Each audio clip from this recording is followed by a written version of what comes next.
A partial government shutdown is looming over Washington this week. The White House and congressional Democrats are facing off over President Trump's request for more border wall funding. Friday is the deadline for a new government spending deal. If one isn't reached, several government agencies will close, leaving thousands of federal employees in limbo days before the holidays. CBS News White House correspondent Weijia Jiang has the latest. The president has until midnight Friday to broker a spending deal with Congress, or about a quarter of the federal government will shut down.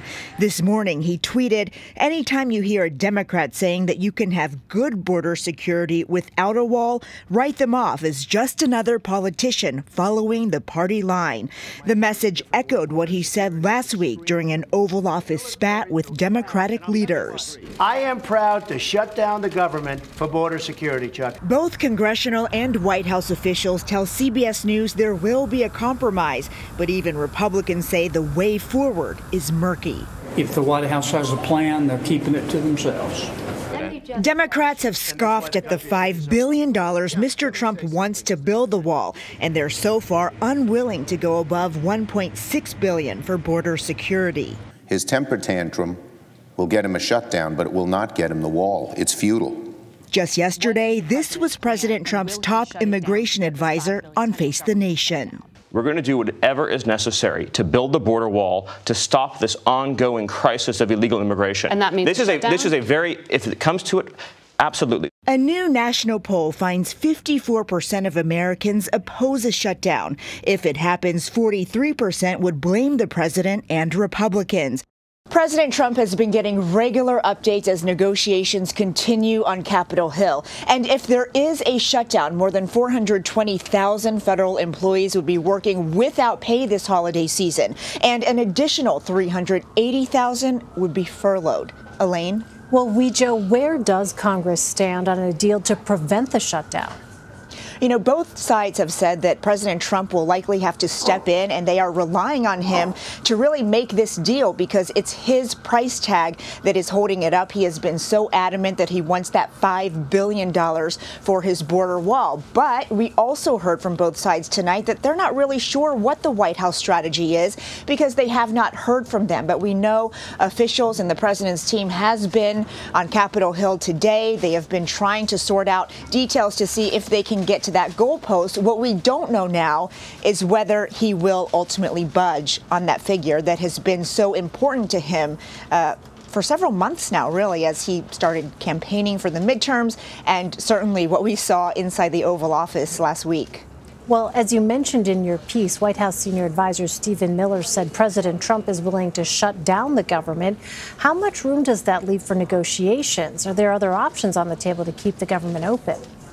Well, the Democrats have already presented two different options: short-term spending bills that would keep the government open and avoid a shutdown, but they would have to come back to the drawing board for any sort of long-term spending.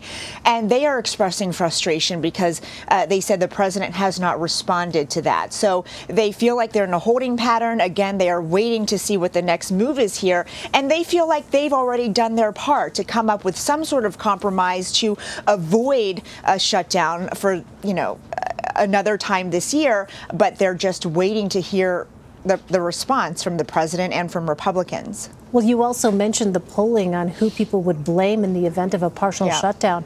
Who has more to lose, Weijia? Well, Elaine, the president sort of set himself up, right? Because we heard so many times, as we've heard again from Stephen Miller, that the White House is totally willing, and the president even said he would be proud to own the shutdown because he feels so strongly about his border wall and about border security that he says that's a risk that he's willing to take, and you can go ahead and put my name on it. And I do think that he is appealing to his base here because, building this wall was one of his signature campaign promises. And here we are almost 2 years into his presidency, and there is no wall. And so he can easily blame the Democrats and say he has tried everything that he could to secure funding for it. And since they are not agreeing to what he wants, he's willing to put his name on this shutdown. And so I think that's why you're seeing that the polling numbers, almost 50% say that they would blame him and the Republicans because he has said that he's willing to take responsibility, and they have heard him. Well, let's say there is a government shutdown. What would that actually do to the fight over border wall funding? It would put it on delay for sure, because, there has to be contingency plans in place that have to be executed just to deal with the shutdown alone.